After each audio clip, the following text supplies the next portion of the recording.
Trump's remarks that he may sign a deal to end the Korean War with North Korean leader Kim Jong-un has got many wondering what exactly does that mean. This is especially so for South Korea as a direct party of interest. Our Chief Cheong correspondent Moon Gon-young takes an in-depth look. Yes, we could absolutely sign an agreement. We're looking at it. We're talking about it with them. We're talking about it with a lot of other people. But that could happen.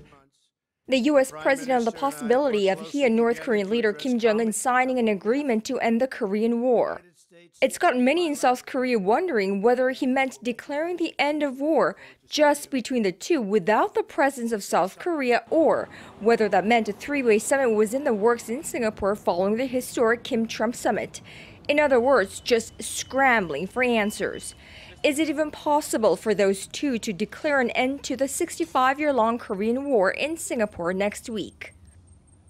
Declaration of ending war is more like a political or rhetorical, so it's not required like a obligation, legal obligation. So it can happen in any form, at any time, in the meaning of starting the peace process.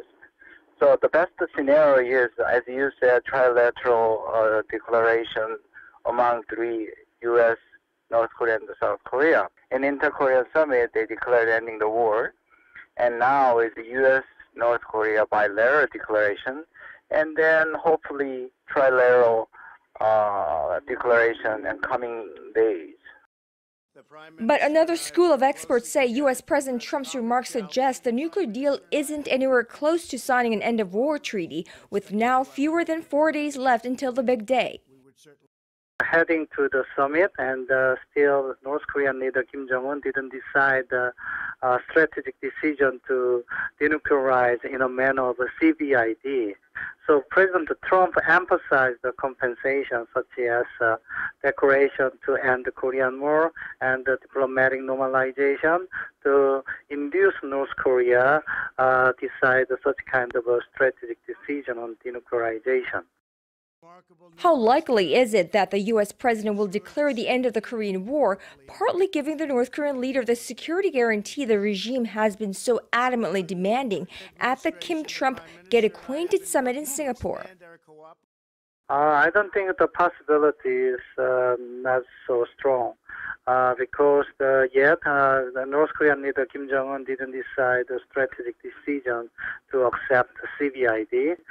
So maybe if the President Trump and Kim Jong-un can meet Singapore and decide major principles, then maybe within 2 months they might say that we are going to prepare a roadmap and meet again. The declaration to end the Korean War is not far from today, but the important thing is North Korea's strategic decision to accept the CVID.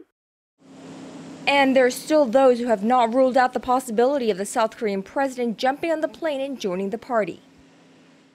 I don't think the possibility of trilateral declaration is completely gone. I think it still has a chance. Even though it's slimmer now, but it has a chance still for surprising everybody. If that's not the case, then next chance is July 27, which is the anniversary of armistice. But if that's not the case again, then September in UN. So they might be the chance that Kim Jong-un kind of debut for international society, and that's the good place for another chance. Now, South Korea's Blue House, meanwhile, is trying to stay away from making any premature interpretations of the U.S. president's remarks, with President Moon's spokesperson just saying that President Trump appears to be mapping out various plans ahead of his Singapore summit with North Korean leader Kim Jong-un. Moon Gon-young, Arirang News, The Blue House.